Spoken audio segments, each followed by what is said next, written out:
Olá, queridos, tudo bem? Hoje a gente vai ver brevemente, em termos de revisão, a crise de Roma, tá? Em um outro momento a gente vai ver com mais detalhes o Império Bizantino, a expansão árabe e em um outro momento as características do feudalismo em si. Nesse momento a gente vai pensar então na crise do Império Romano. Lembrando, o Império Romano foi uma república a partir do século 6 antes de Cristo, que praticava o imperialismo. O que é o imperialismo? É, basicamente, resumidamente, práticas de dominação de um povo sobre outro, sobre outros. Isso pode variar desde simplesmente cobrar impostos até a escravização de uma população inteira, ou mesmo genocídio, apropriação cultural, dominação cultural. Existem diversas dimensões possíveis para o imperialismo. No caso romano, a gente sabe em que grau eles impunham seu modelo cultural, em que grau se respeitava alguns aspectos das culturas locais. Mas um elemento que é fundamental para a gente hoje é a questão dos prisioneiros de guerra. O que significa isso? Basicamente, a população que era apropriada como escravos. Os escravos romanos, portanto, eram prisioneiros de guerra conquistados a partir das práticas imperialistas, correto? Esse império ele vai entrar em crise a partir do século 3 depois de Cristo e tem alguns elementos nesse cenário. Antes da gente entrar na crise propriamente dita, a gente tem que lembrar do aspecto religioso que surge na virada aí do milênio, que é o surgimento do cristianismo. Existem diversas hipóteses em relação a isso, mas o que se sabe é que eram grupos clandestinos, que eram em geral perseguidos pelos imperadores, e um grande elemento de perseguição, de incômodo em relação ao cristianismo era a sua recusa em deificar, ou seja, tratar como uma divindade ao imperador, que tinha o título de Augusto. Augusto significava o seu caráter divino, tá? Então, dentro da tradição judaico-cristã, existia essa recusa, enquanto monoteístas, na crença de um só Deus, de deificar o imperador, tá? Mas também existem outros elementos aí nessa perseguição ao cristianismo. Do ponto de vista prático, econômico, a gente costuma associar a crise do Império Romano à crise do escravismo. O que acontece? Não tendo condição de expandir o seu império, chegando aos limites das fronteiras, você tem uma diminuição na captura de prisioneiros de guerra, portanto você tem uma diminuição na sua mão de obra. Se esses prisioneiros de guerra eram os escravos, você não cresce, você não captura novos escravos, você tem uma queda na sua mão de obra.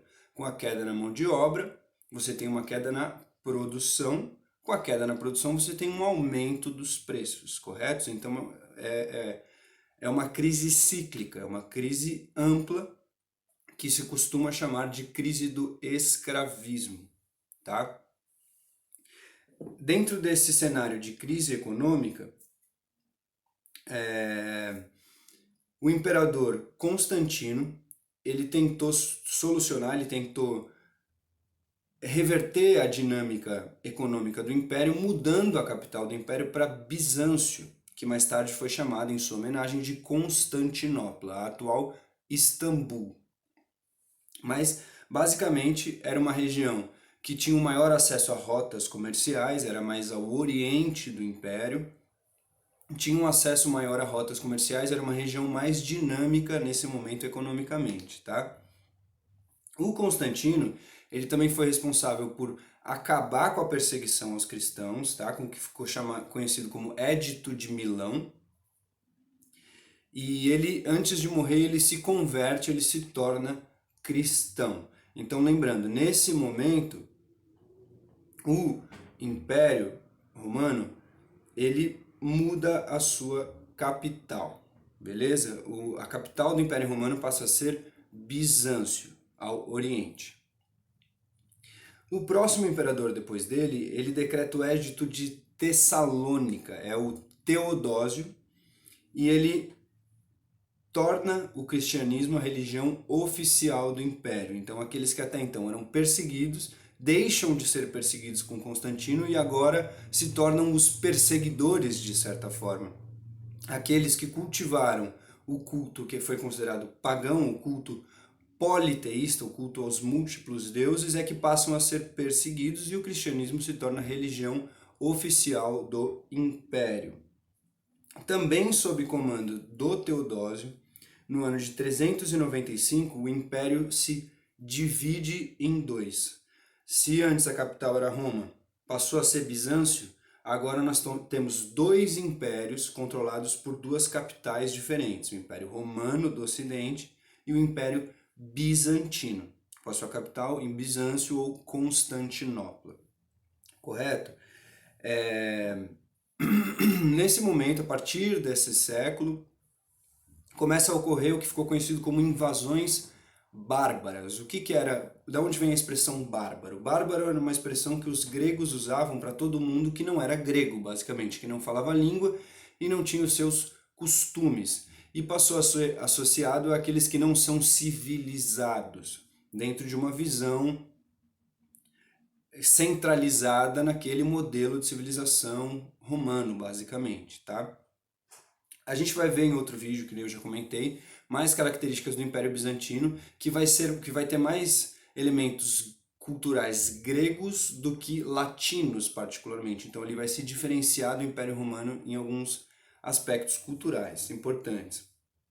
Mas, basicamente, dentro dessa crise econômica no fim da expansão militar e imperialista, as suas fronteiras, as fronteiras do império, elas ficam mais frágeis e elas passam a ser invadidas. Existe um movimento de migração dos hunos, que vem da Ásia e pressionam povos que estão à fronteira do Império Romano a invadi-lo também. A gente já viu isso e então estamos aqui falando bem brevemente. Essas invasões germânicas, ou invasões bárbaras, como ficaram conhecidas, do ponto de vista do Império Bizantino, eles foram capazes de financiar esses grupos, de pagá-los, para que eles não invadissem os territórios. No caso romano do Ocidente, eles acabaram sofrendo muito com essas invasões, esses grupos invadiam principalmente os núcleos urbanos, que fez com que as elites romanas migrassem para suas grandes propriedades no interior. Lembrando que a gente não está falando de uma chácara, de um sítio, nem de uma fazenda, a gente está falando do que hoje em dia seriam países, basicamente, que tinham sido incorporados ao império anteriormente.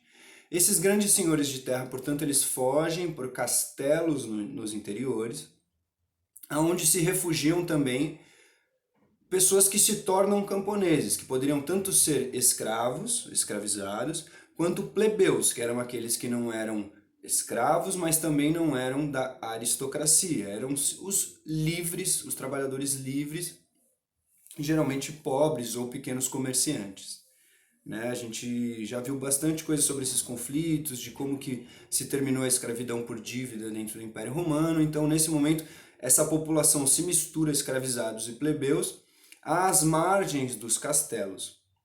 Esse mecanismo de fuga das invasões para se protegerem nos interiores ficou conhecido como colonato, em que você tinha um senhor de terras vivendo no castelo e o resto da população trabalhando nas áreas servis, trabalhando na condição de servo. Qual a diferença entre um escravo e um servo? O escravo ele pode ser comprado e vendido.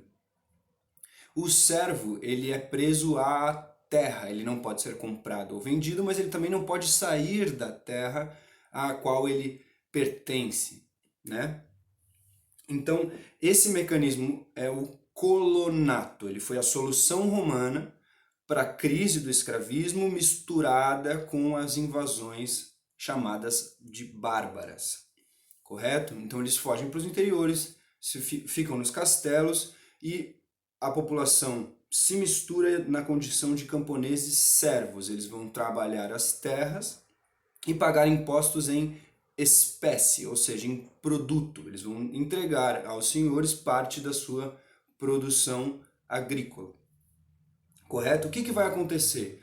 Quando essas populações invasoras chegam nesses interiores, chegam nesses castelos, a elite romana basicamente vai negociar com as grandes lideranças, com os chefes desses grupos invasores, a paz em termos de terras. Então, basicamente, os senhores romanos vão ceder terras às elites invasoras, que vão distribuí-las entre os seus próprios companheiros e, portanto, esses invasores vão deixar de ser invasores e vão passar a ser também senhores de terra. Essa vai ser esse conjunto dessa chefatura, dessas lideranças invasoras em parceria, nesse grande acordo com as elites romanas, é que vão se tornar a nobreza feudal posteriormente. Em outro vídeo a gente vai ver quais elementos do feudalismo são derivados dos europeus romanos cristãos nesse momento e quais elementos são derivados de características das tribos ou chefaturas germânicas, tá bom? Então, a princípio é isso. A gente vai desenvolvendo aí os assuntos, dúvidas, comentários, só entrar em contato.